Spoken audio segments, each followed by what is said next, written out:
Well, Jerry White, we just had church. You know, if people just knew what we always talked about before we went live. Coach, thank you so much for coming in, hanging out with us, and sharing and ministering to us a little bit this morning. I don't know about that, but No, yeah, always good to be here with you guys. heck yeah. Man. So, man, I don't kind of know where the show to go today. Let's just start. Let's just get straight into the football. A lot of people jumping on. Hey, everybody. Good morning. How's your mama now? Hey, boosters. Good, good. It is. Or W Club, excuse me. You went on the road and got a big region victory against a team that is more talented than the score indicates. Yeah, Sacs. There's a lot of football tradition at Sacs. They're in a little bit of hard time right now, transition with a new coach. I think Yeah. I think he and I were talking a little bit before the game, and then after the game, I got a lot of respect for Coach Felder. He's an old guy that's been doing it a while, like I have, and he's trying to get some things in place there the way that he likes them. But his group of seniors, this will be their third coach in the last 4 years. Sad. So it's one of those situations where he's going in trying to build trust with those guys and trying to get some folks, on board with how he wants to do things. And he's got a great administrator there, and C.J. Boyd, another friend of mine, that's his principal, and I know those guys are both hard workers. But Sacs has gone through a little bit of a transitionary stage right now, and they're on some hard times. Small roster. I think they had 23 players on the roster. Wow. And I think 3 of those kids were 8th graders, and then he had a couple on the sideline that were not dressed out. So playing really small numbers right now, and that. But again, there's a tradition at Sacs being a good football program, and I'm sure that over the course of time he can build that back up. But I was how is the facility? Now, I haven't been on that field in a long time. It used to be like you got to go to that field, right? Oh yeah, it was one of those places back probably in the '80s. Yeah. It was one of the premier places in Calhoun County. A big old home side. They at one time Saints got up to 5A. They may even had a time that they were 6A. Wow. But they were one of the larger schools in Calhoun County at one time. Big old home side. They used to fill it up. I can remember as late as 2021 playing there in the semifinals, and it was full on that Wow. side. So just Yeah. just 4 short years ago. But coming off that hill, and they used to make the visiting team dress on the hill even one Yes. level up higher than what they are. Yeah. And so, time you come up and down that hill, I was laughing about it because now then the visiting team dress is down there on the track at the other end zone, and so you just really on and off the field. It's real easy and real hospitable for the visiting team. But at one time it wasn't that hospitable for the visiting team. And time you dressed up in the home ec building or whatever that was at the top of the campus, you come down the hill for warm ups, you go back up the hill for put your pads on, come back down the hill to play the game, go back up the hill at halftime, come back down the hill to play the second half, then back up the hill to get back on the bus, and that was if you didn't walk the field when you first got there on the Sure. bus, but it's three. You had all your steps in there. If they were keeping up with fitness rings and things like that Yeah. back in the day, you get your ring total met for the day by just walking up and down the hill 3 times. We had high school teams, and I don't think that's very kosher, but we did not go up. We Yeah. stayed in the end zone at halftime. Yeah, well, I've done that a couple places that I played at over the years just because it was such a long walk or Yeah. something, Yeah. So My goodness. All right, let's talk about this real quick. You're an offensive guy. Yeah. Everybody knows that, right? Your defense has been stingy. Yeah. 7 points, 6 points. Right. Talk about your defense for a minute. well, I'm an offensive guy, but I like to win more than anything else. So Defense. Good point. In order to win, you better play good defense. So that's something I really want to give credit to Coach Lowe. Brad Lowe is our defensive coordinator, and then he's got Wayne Lee and Sean Smith and Jimmy Easterwood on that side of the ball with him. Those guys have done an outstanding job each week of getting our guys a game plan together that would put them in position to be successful. And so far, our kids have done an outstanding job of going out there and executing that plan. It's a week to week thing. You can't rest on your accomplishments last week, and the last 2 weeks has nothing to do with tomorrow night. Big challenge tomorrow night from Locust Fork. They come out with a lot of empty sets and a lot of 4 wide type stuff. Their quarterback's a true dual threat guy, can really hurt you throwing the football, but he hurts you even worse running the football. So, big challenge in front of us tomorrow night to be able to try to slow them down a little bit. They're very explosive on offense, but our defense has been really, really good so far, and that's something that we just have made a commitment to. We've got to shore up on that side of the ball, and starts with the defensive line. Our defensive line, Jake and Easton and Isaiah, they've been really good the first 2 weeks. And good linebacker play. Brooks Whiteside had a pick 6 last week. One of our inside linebackers, Titus and Jackson Maratz, Mm. At outside backers, returning starters, and then Jerry Zerang's been one of our biggest surprises early on here in the season. He's been playing a lot of inside backer along with Jonathan Hirschman, and those guys have done an outstanding job. Our back end, secondary wise, Luke Thompson and Carter Cawthon, returning starters. Gavin Michael, Maddox Mooney, Justice Jones, who's a young player. Cordell Martin got some time last week in the secondary. Sam Legg, another young player that's played some in the secondary and some at linebacker. A lot of faces on that side of the ball that have gotten some opportunities to this point, and most of those guys have come in there and done a really good job and contributed to these first two victories. Somebody wants to know, are you guys more physical in the third year of Coach Steve Smith's reign? I definitely think we are. Definitely think we are. Just from a standpoint, I think being in the system for 3 years, the weight program for 3 years, and going in the third year, our guys look a lot different in pads than they have in the past. I think we're more physically, I guess, meeting the eye test when you put the pads on. I think we look a lot better there at each level. We look more like high school football players than we have in the past. And I attribute a lot of that with Coach Phillips, his work with the weight program, and Sure. and it's made a big deal, and we're starting to see some results on the field. But I think the physical aspect and just everybody on the defensive side getting to the ball, that's been a fun thing to watch. You can walk through that weight room by accident and get swole. That thing is so nice. It really is. Nice. It really is. It's a blessing to have those kind of facilities. That sure is. You named Justice. That's the little brother of the. That's the third one. That's Maximus. Titus' little brother. Yes, so Maximus is a senior, Titus is a junior, and Justice is a freshman. And pretty cool thing the other night, we actually somewhere in the second quarter, early in the second quarter, Maximus also, he plays running back, but he subs some as a defensive end. He happened to be in the game at left defensive end. Titus was at left outside backer, and Justice was at left corner. So wow, that's pretty cool. It was pretty good photo. But all three of those guys have been on the field at the same time. I don't know. This is only I've got two sets of three. I would say you have another set this year. Meredith brothers this year that are got the same ages. It's a senior, junior, and a freshman. I can only think of two other times in my coaching career that I've had three brothers on the team at the same time, and one of those times, two of the brothers were twins. Wow. So, but to have three brothers on the team at the same time and they all be in different grades, it's kind of a unique thing. Cool. But it was really unique that all three of them were on the field at the same time, for the same play. You may ask Danny Starr's question. I didn't see it. I was leaving it to them, actually. Go ahead. Okay, he wants to know. By the way, Danny, Jerry and I want to commend you on standing firm yesterday. You're the man. We love you, buddy. That was awesome. Stand your ground. He says, what players do we need to watch for D1 recruiting with Steve Smith? You mean Alabama or Westbrook? Who are you talking about? Okay. I think we got some guys that will have an opportunity to play at the next level. A lot of times when you talk about Division One, there's so many Division Ones now. We're playing Power 5, non-Power 5, one what we used to call 1AA. I guess it's the FCS. But prospect wise, just as far as people ranking, evaluating, I think definitely our kicker. I think Reed Barber will play Division One football somewhere. Now where that gets to, it's a lot of that'll be up to him, with how much he progresses. But I think he's got a great chance. You got some other guys, Easton Skaggs is a kid that's a 10th grader that's a defensive end right now that is a defensive end, tight end type, but he's 6'2", 240 right now. Is he going to be 6'5"? Is he going to weigh 260? Right. What's he going to be? I look forward to seeing how he evolves over the next couple of years. But I think he'd be another kid that has a chance to play at a high level. Brody Blevins, our quarterback, he's played baseball and he's a big baseball prospect as well. But he's a kid that, if he continues to evolve, his passing has really picked up this year. He could be one of those guys. As far as the young guys go that are 9th grade, I feel really good about the development that we've got with our younger kids.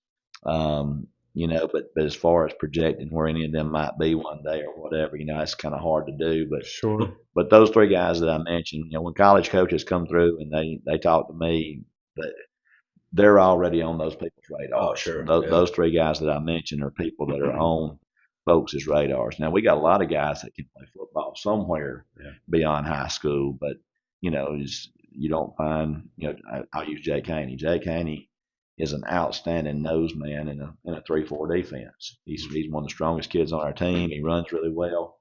But Jake's 5'10", 235. Yeah.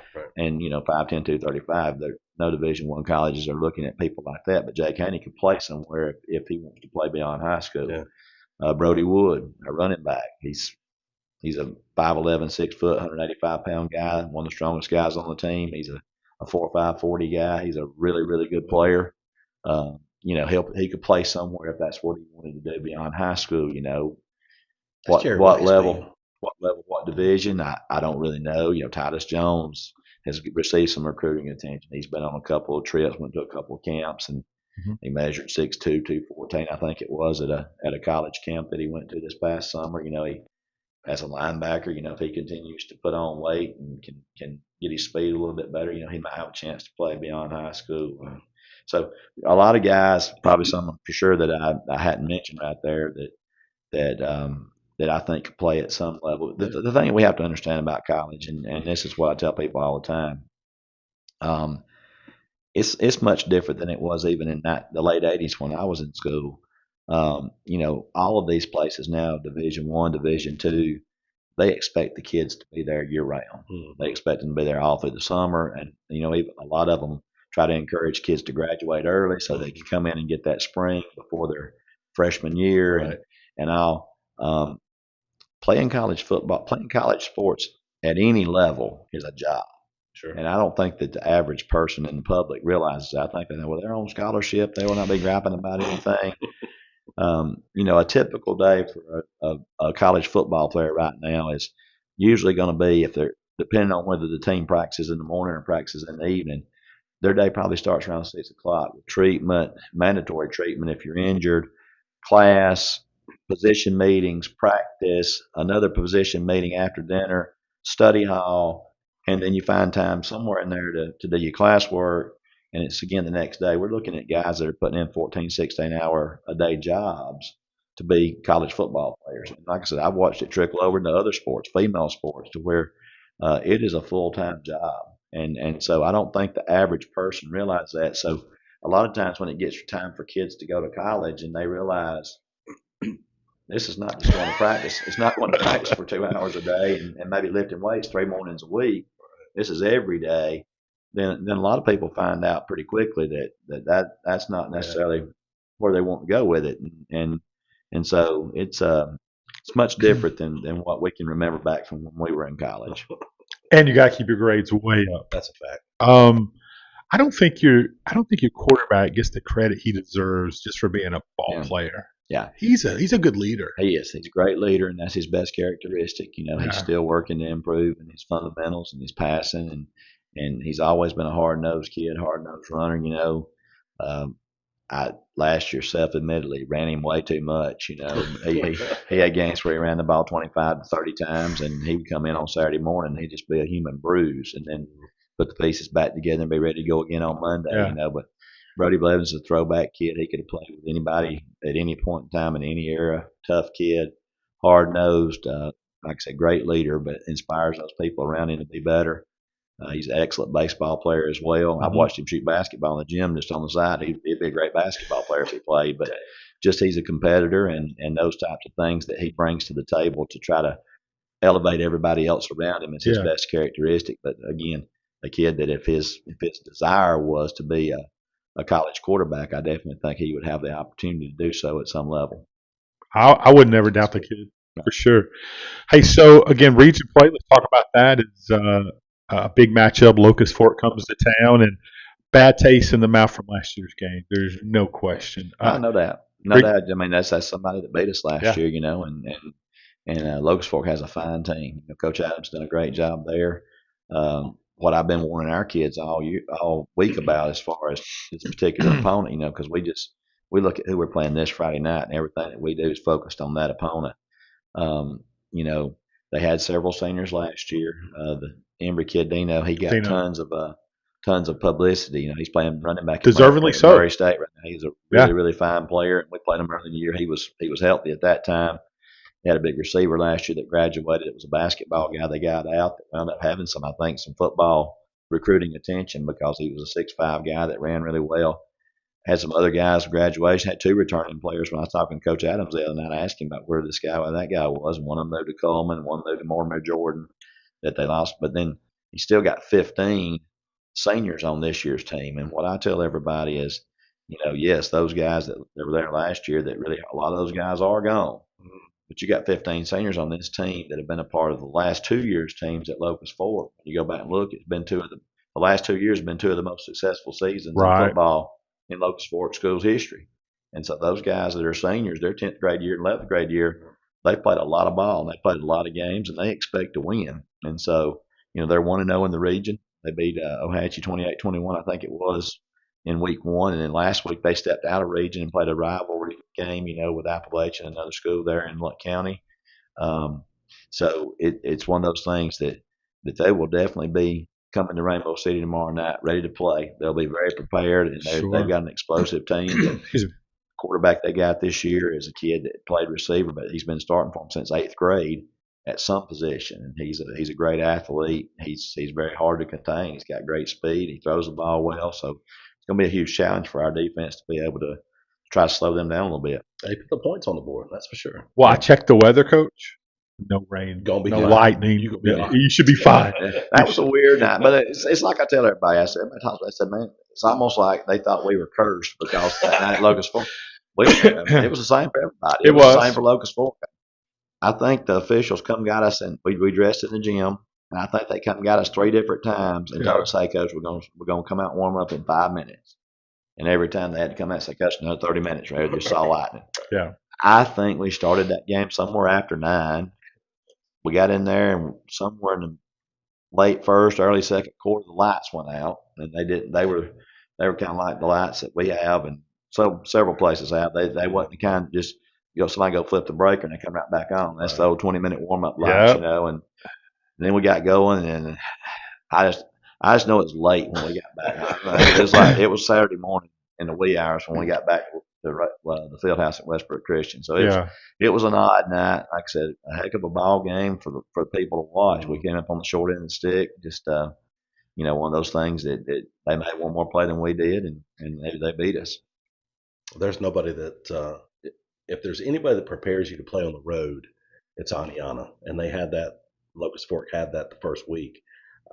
Good folks out there. That's where my family's from, but it is a rough place to play football. Yeah, well, and I'll tell you, I think that and baseball. I don't know if you use the word payback, but I will. Last year, Locust Fork had their way with Aniana. They did. They and I was here for it. They kind of had their way with them, and I don't know how many times over the course of history Locust Fork has beaten Aniana, but Locust Fork took it to them pretty good last year, and that was kind of Coach Phillips, one of my buddies. That's kind of an oddity to see that happen, But I think this year Aniana kind of returned the favor a little bit. It was kind of score almost inverted. Yeah, and the people are saying, and it was Friday the 13th last year. Okay, so add that to it. Right? Add that to it.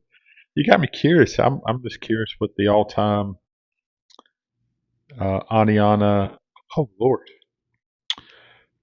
Locust Fork is 9-48 all time versus Aniana. Wow. What was the score last year at the game when Locust Fork beat them? I remember it was a bunch to not many. It was Locust Fork. Locust Fork was real. It was their year last year. For sure. That matchup. It's a talented team.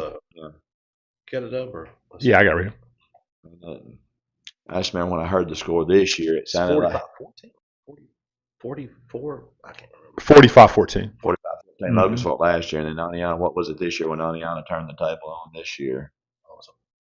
Let me go back the other way. I'm just looking at some of the scores they put up last year. I forgot how explosive that offense was. Yeah, they were probably 50 points a game until Dano got hurt week 6, I think it was, over Piedmont. And up until that time, they had been lighting the scoreboard up for about 50 a game. They only got 14 in that one.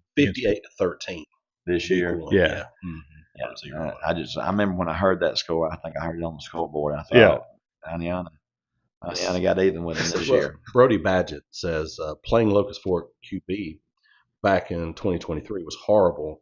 How did Coach Smith prepare for a fast, quick quarterback like that? Good question. We didn't prepare enough. That's why the answer to that is we didn't prepare enough. Fair enough. It was kind of the writing was on the wall, so to speak. They stopped us on our first drive last year up there, and we had to punt. And Reed got off a great punt. It went out of bounds at the 1. So we're sitting there thinking, you can't do any better than punting out of bounds on the 1. In the first play, they went 99 yards. Oh, gosh. So Dude, like, should have kicked in the end zone. So we thought we had done something special out there by pinning them back on the 1. He went 99 yards on us. But several times in that game, I mean, we actually had a few times where we bobbled him up, and I think he had a couple. He was a quarterback for them too. You know, he was pretty good at quarterback. He threw some good balls. They had a couple of long pass plays to the big receiver, 13. But he had several plays in that game, Jeff, that was. I remember they had a 4th and 2 toward the end, and he got 3. You know, it was one of those guys. It's almost like he had just this little mental note in his mind about exactly where the sticks were at. And if he needed 4, he got 5. If he needed 3, he got 4. And you know, and that play that sticks out toward the end of the game, we were down by a touchdown, and we needed a stop with about 2 minutes to go, and he just willed his way to a first down, and then they wound up scoring and going up 2 scores. We wound up scoring on the last play of the game. Score was a little bit more respectable than what the game really was. It really was a 2-touchdown game. We scored right there on the last play of the game and did a 2-point conversion. So the final score ended up being like 44-40. I think it was 44-32 just before we scored, and they led like 37-32 when he converted that 4th down on about our 30-yard line, I guess, with about 2.5 minutes to go in the game. We needed to stop right there to have a chance, but you know, that game kind of ended. It kind of ended with a little bit of I don't know how to say it. It ended with a little. That smirk on your face says it, Coach. I put it this way. It ended in a way that I hadn't forgotten. But you know, whether somebody took it one way or the other, sure. On that, you know, there was some odd things that kind of happened during that game, and the message might have been received one way by one side, but the message was intended for another group of people that were at the game. So, somebody said, Coach Smith is an idiot savant. How does he remember all this? Some would say, Rachel would say, he's just an idiot. But how do you remember that stuff? Is it losses, or do you remember wins like that? You don't ever talk about wins. Not much. Well, you remember the losses a lot more. Yeah. But like I said, you remember certain things and things the way they happen. And, you know, you're going to be there till 1 o'clock in the morning or whatever it is to finish it. Some people are getting paid for doing a job. I wanted to make sure that everybody did their job to the very last snap. So I cut through the chase. I insisted on getting our 2-point conversion attempt at the end of the game when there was no time left on the clock, because that's what the rule is. You're supposed to get your conversion. Sure. 100%. Everybody wasn't on board wanting to play the 2-point conversion, which that's fine. The message, our team, we were going to play to the final whistle. That's what we're trying to instill in our guys. Mm-hmm. And then the folks that are getting paid to work at the game need to make sure they work every play. Amen. Yeah. Amen. We had already worked a couple extra plays during that game anyway. Go figure. We're going to work the last one. Just everybody going to earn their paycheck. Amen. Right. I like it. It was just a weird night in high school football that night, though. It wasn't just your game. I remember where were you guys at? We were at Fogful. In miserable weather. Like, I remember I was getting text till 1 o'clock in the morning. Yeah, like it was raining. It was sideways rain. It was crazy. And the Etowah Southside game, it was a couple of bad punts or something that Southside came back and got that victory. Just a crazy night of football. Hey, Mayor Joe Taylor's watching. From San What's up, Mayor?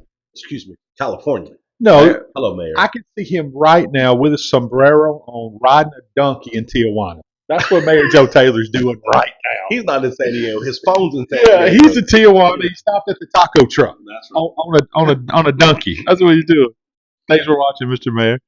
Oh, anything special going on, festivities wise? Special pep rally, or I just want to be sure everybody gets out. Are you pregame cookie? What's going on? Are you on the grill before the game? I don't think anything special is going on tomorrow night. Just a great Friday night atmosphere. Heck yeah. At Jack Osborne Stadium, and everybody welcome to come out. We want to pack the house again like we did the opening game against Glencoe, and I know everybody's excited to be back home and have an opportunity to showcase our place, and I know our kids are excited to get to run out on the home field and get to represent the school.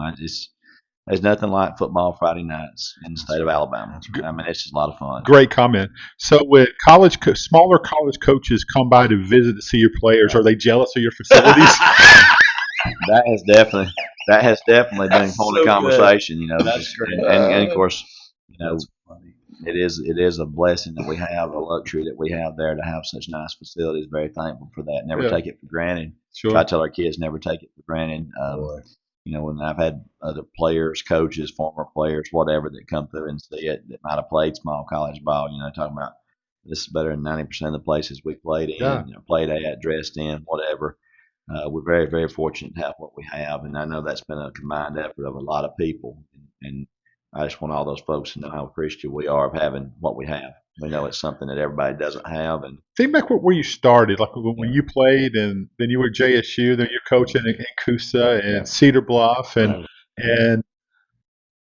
the one thing that doesn't matter what you guys had, you guys just work hard. Well, I mean, here's the thing: you tell people all the time, control what you can control. Yeah. You can't control, what the facilities are going to look like when you go on the road somewhere else. Sure. You can't control how you play. You can control how you handle those situations. You can control your efforts. You can control your attitude. Those are all things that we have control over. But I've had teams before that have dressed in a building that the starters had room to dress and the non-starters had to stay outside, and then you had to switch. And I've dressed between a building and the buses. Galesville a couple of years ago, we broadcast a game that they had, and they felt horrible because their plumbing was backed up. Yeah. And so they were having to get dressed in the bus. It was horrible. Well, there's just a lot of places, out there that, again, that's why I want our kids to understand how good they've got it, because there's a lot of places where people work just as hard. Mm-hmm. They just don't have the same opportunities as far as the facilities go as what you got. And, when you go on the road, I never complain about what I got when I go on the road, because I know that 99% of the people, they're doing the absolute best they can with what they got to work with. Yeah. At Westbrook, we're very fortunate now that we've got our visitor dressing facility up to standard. And you've not always been to that standard. Not always. You guys had to. That's right. That's been something that has been a growth project as well, trying to, at the end of the day, you want everybody that comes to your place to have a good experience. Sure. People, these are human beings that we're playing against on the other side. Right. Sure. For 2 hours on Friday night, they are your rivals in between the lines. You want to beat them as bad as you can beat them.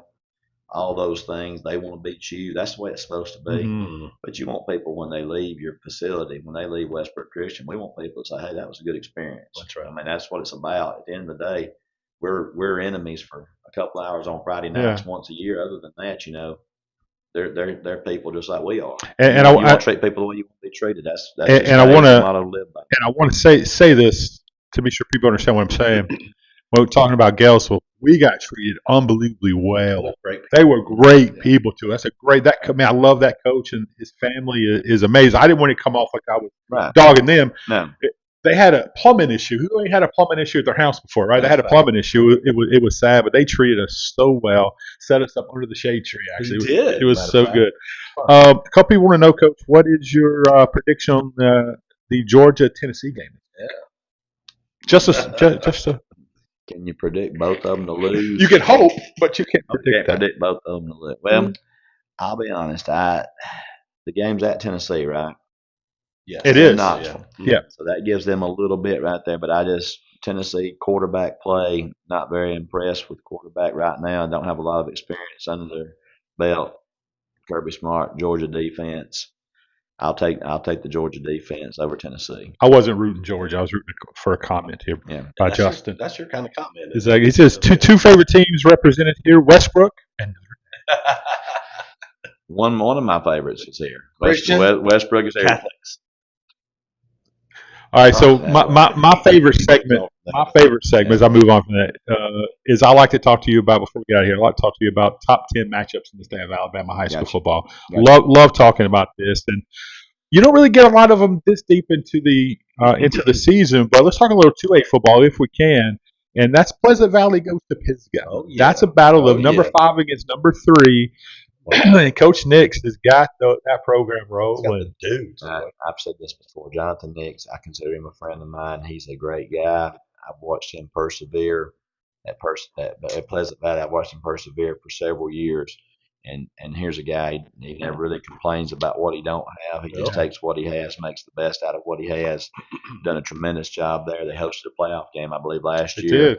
And then this year they're riding high right now, starting the year off very, very well. And I think that's probably the game, and I got some friends maybe at a different school in that region that would beg to differ. But I think on paper, Sure. I think on paper that game is probably the game that will decide the region champion in that region. Wow. Yeah. It's an early season game. If you could draw it up the way you'd like to say that'd be like week 9. So Sure. you really build up to it the whole year. But here we are in week 3, and that's probably. Is that your off week? Is that why you said week 9? No, we're not off. Oh, you're not. You don't get off. Yeah, no, week 9 is typically the last region game for most people. Yeah. So if you could have your top 2 teams playing week 9, that would always make a little extra suspense. But you don't never know when you draw those regions out of the hat. You don't know who's going to be good and who's not. So here's a situation where I think this championship would be played in week 3 because head to head, one of them's going to beat the other one, and then you don't expect. I don't see 2 losses for the winner on the rest of the way. I guess you could get into one of those 3-way ties where you come down to tiebreakers, but I think Pisgah and Pleasant Valley are probably the best 2 teams in that region, not just by rankings, but I think that's probably the 2 teams that with the most coming back that probably will be playing for that region championship. That's all due respects to the other schools in that region. But you're a football fan. I'm a football fan. You're a football fan. Try to keep up with everybody. How cool is it to see somebody like Jonathan? This is 11th year at Pleasant Valley. Mm-hmm. He is a kind of a legend out there. It's not that they won a bunch of ball games because they haven't, but he's a consistent figure out there, a good man, a godly man, loves his kids. How cool is it for you as a football fan and a coach and just kind of a mentor to a lot of these guys to see something like this pay off for Jonathan? I'm very proud for him. Yeah. Like you hit the nail on the head with all those words that you used to describe him. He is all those things.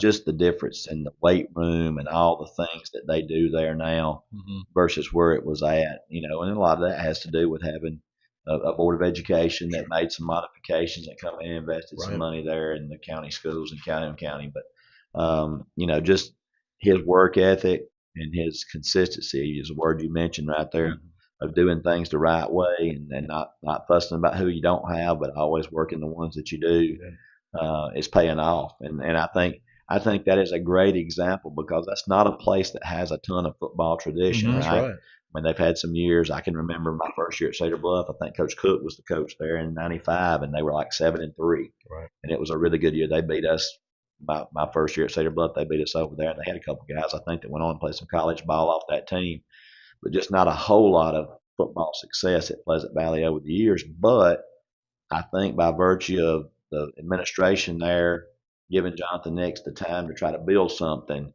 now you're seeing in years 8, 9, 10, 11, these last 3 or 4 years, you can kind of see it coming with them putting together some teams that's qualified for the playoffs and hosting a playoff game and now playing in a game that could be for the region championship. I think it speaks volumes about how much a coach can accomplish, even at a place that has not got a ton of tradition, if they are given time to implement their system. And I'm not calling nobody out. Sure. A lot of schools in this immediate 3, 4, 5 county area that have been through a handful of coaches in the last 10, 15 years, and you look back, none of them stayed more than 2 or 3. Now, that could have been the coaches moving on to things that they thought were better, but a lot of times it's administration giving in to the pressure from people on the outside saying, hey, this guy can't do it. We need a new coach. Right. And nobody can build a program in 3 years. You don't build a program in 3 years. You might be able to put together a team that can be competitive within 3 years, but you're not going to build a program. I think the minimum a coach needs is 5 years to be able to see if they can build a program because that gets you a group of junior high kids all the way through the varsity. And, it seems to me that a lot of places are not patient anymore with letting somebody have that opportunity to build.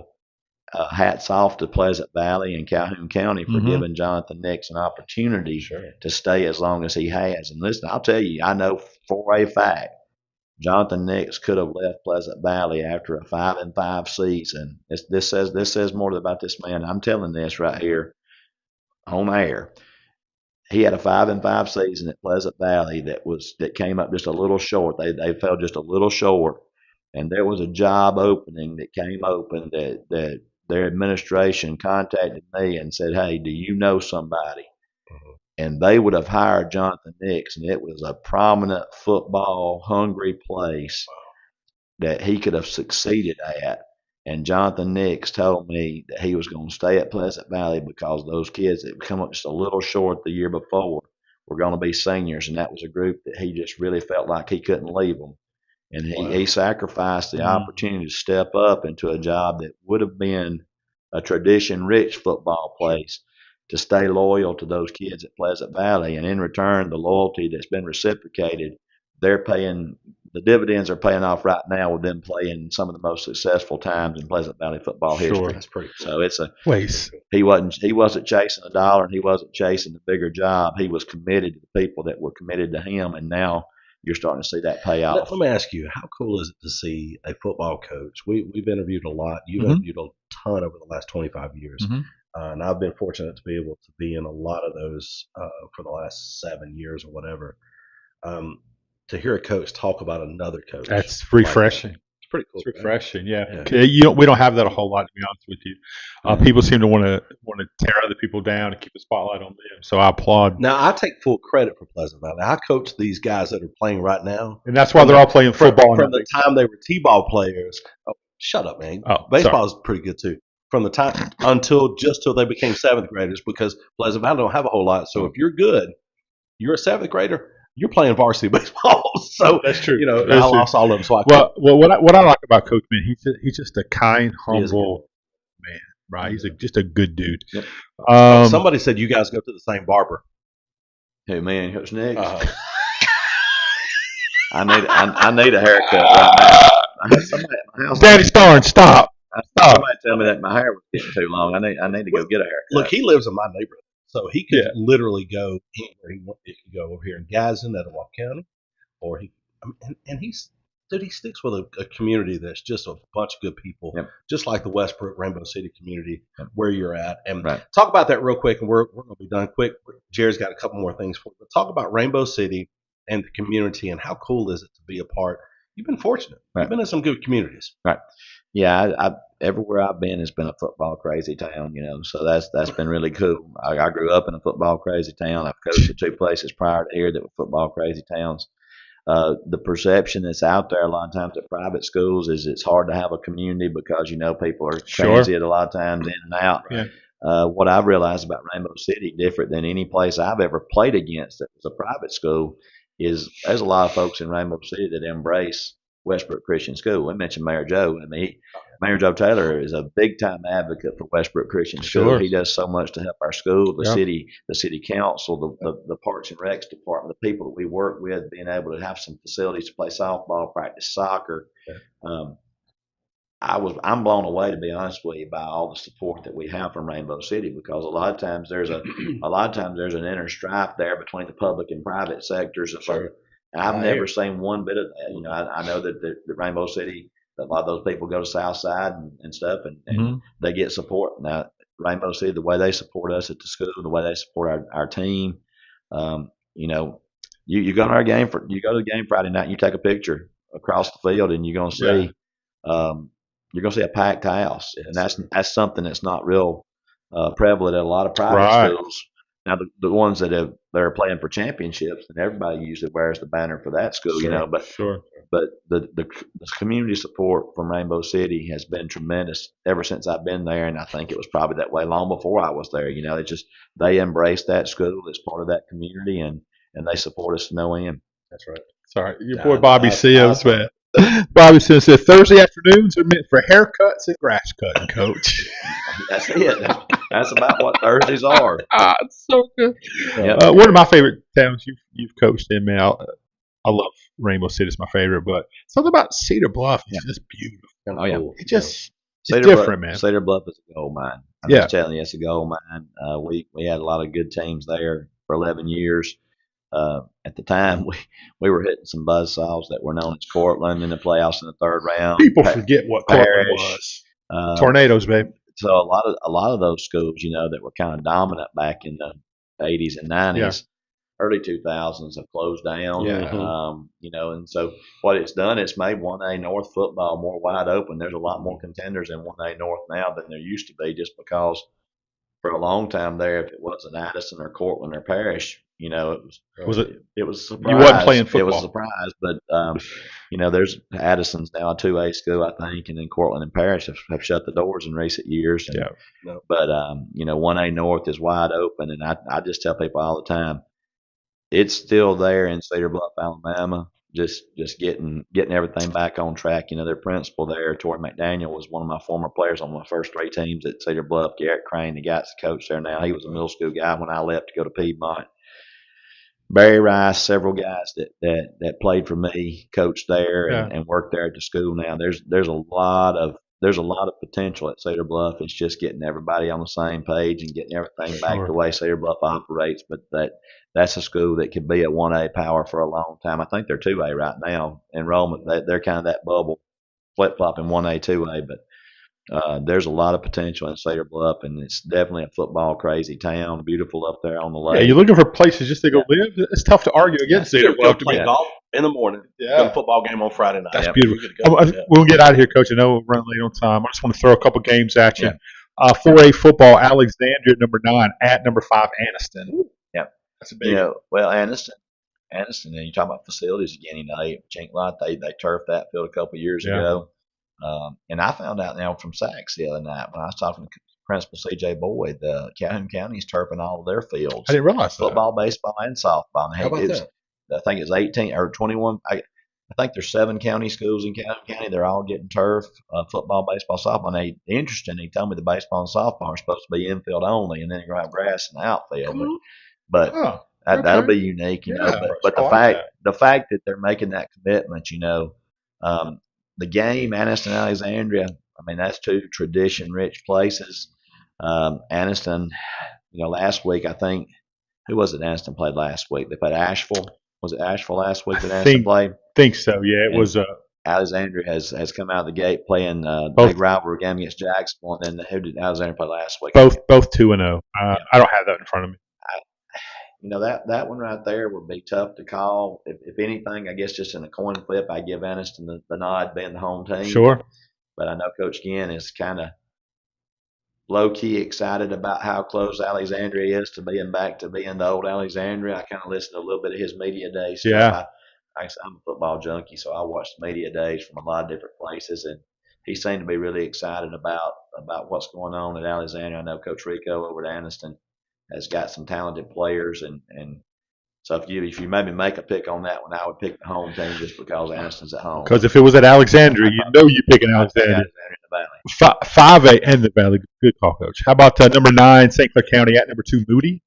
That's obviously close proximity, rivals, and everything. St. Clair County's been a little bit of a surprise team this year, starting off the way that they have, and they had a huge win. Was that Catholic that they beat? Montgomery Catholic. Montgomery. Mm-hmm. That's right. I know Catholic Montgomery lost a lot when they lost Coach Johnson and the players that went too.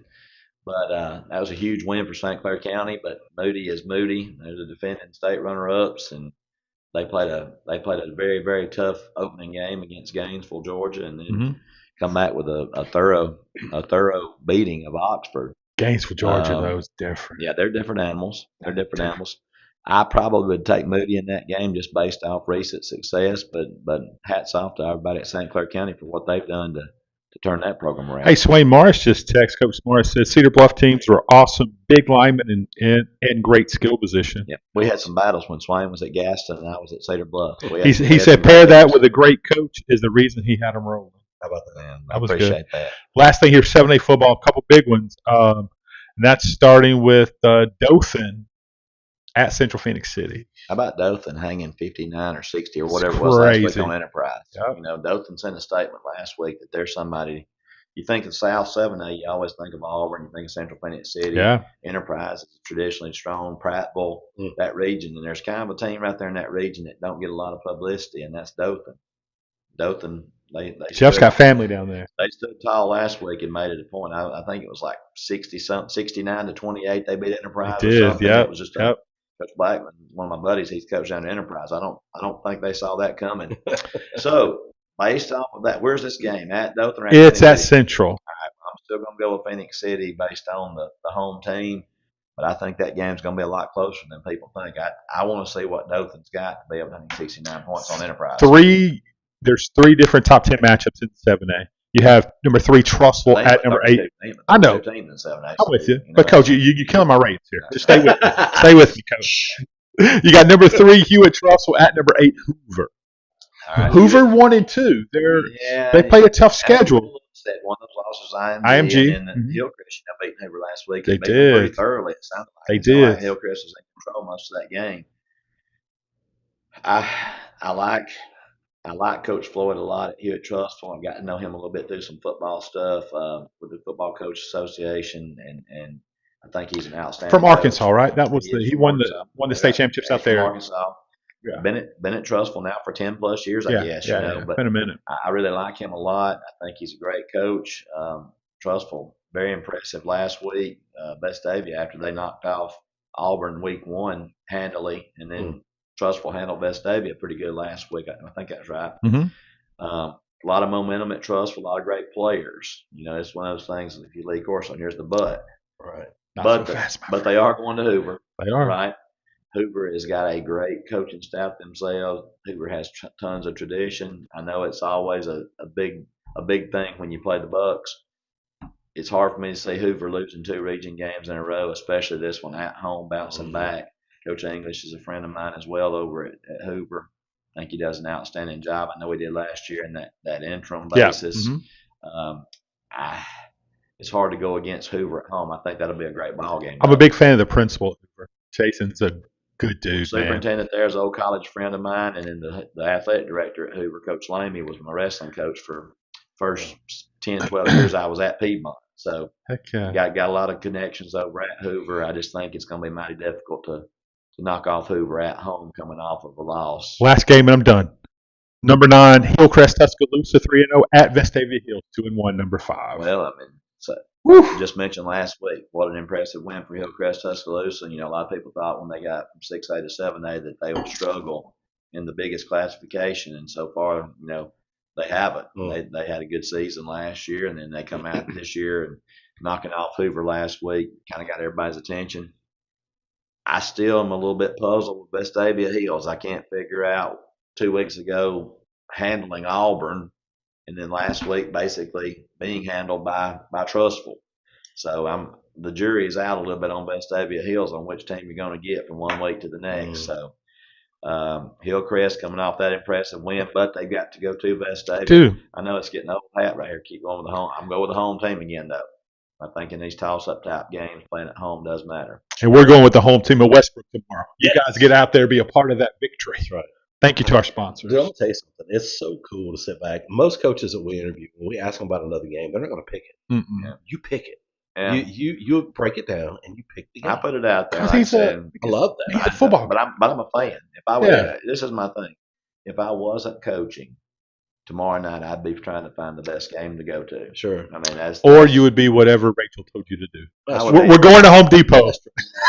No, listen, I'm very lucky.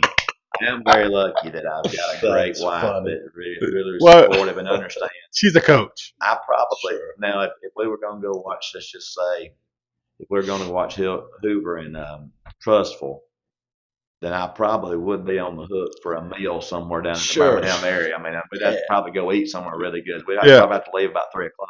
Make sure we ate somewhere good. Well worth it, though. I think if we could make that trade off on a nice dinner and then go into the football game, I think she would be compliant. My wife thinks if we go to Birmingham, right? Birmingham's vast, right? If you think about Birmingham, it's not just Birmingham. It's Trussville, it's Hoover, it's Vestavia. With your wife, if you go to Springville, she says, remember that little place outside of Greystone that you took every stinking time? Get you every time, right? Every time. So, Coach, we appreciate you so much. Brad, everybody's just blowing up. Kevin Stevens, no. You just said no. Did Brant Jones get on? He did. Yeah. But you just I think Brant's next question, since all 3 of his boys got in last week, he wants to know if he could get a snap this week. But I didn't put that together. Brant is Maximus Titus and Justice's dad. We talked about the pitch. Yeah. Every now and then, I think Brant thinks he could still play. But let's get that picture. Can we get that picture? I like to post it on our social. Somebody Brent, the answer has to a that picture. question is yes. It has happened several times. Some people had that picture. I did see one Yeah. of those pictures, but it was pretty cool. But If you have it, send it. We'd love to post it here. Heck yeah. Coach, anything in closing? Go Warriors. There you go. Thank you, Mayor Joe Taylor. A+ Mechanical Services. Those dudes are everywhere. Dude, Bobby's a great dude. Oh, yeah. Everywhere. Love Bobby Sams. Yeah. Eagle Ridge Embroidery. Absolute respiratory care. I saw they were busy as mug yesterday. Make sure a lot of people can sleep. Yeah, they doing it. New Image Weight Loss and Wellness. Alpha Insurance. The Author Ellen Agency. More so Bo Author than Jason Ellen. But I agree with that. You know, Choice Fabricators. Man, Jerry. They're expanding again. There's very few human beings who give back to their community like he does, man. Crazy. He's incredible. Shelnut and Varner, attorneys at law. You guys are just our favorite people. We love you guys. Appreciate everything you do. And the Gadsden Mall, my goodness. Oh, I got a great Gadsden Mall story to tell you. I need to know that. Yeah. Picnic at River Rocks Landing. Go out there and get you the burger that Jerry is talking about, and then get the what was it you got? I got chicken nachos. Chicken nachos. It was so massive, and the wife got chicken fingers. You got and fries. 3 meals out of that. And the kids got different burgers. Bailey got a burger with a fried egg on it. Yeah. Sweet potato fries. Everything's just fantastic out there. Have you been there yet? Not been Picnic, River Rock. It's good, Coach. River Rock Landing. Yep. And resort and venue. Go down there if you got any family reunions, football meetings, anything. Just go down to River Rocks Landing. They got the facilities to take care of you. Thank you, Coach. Again, thank you. Tomorrow night,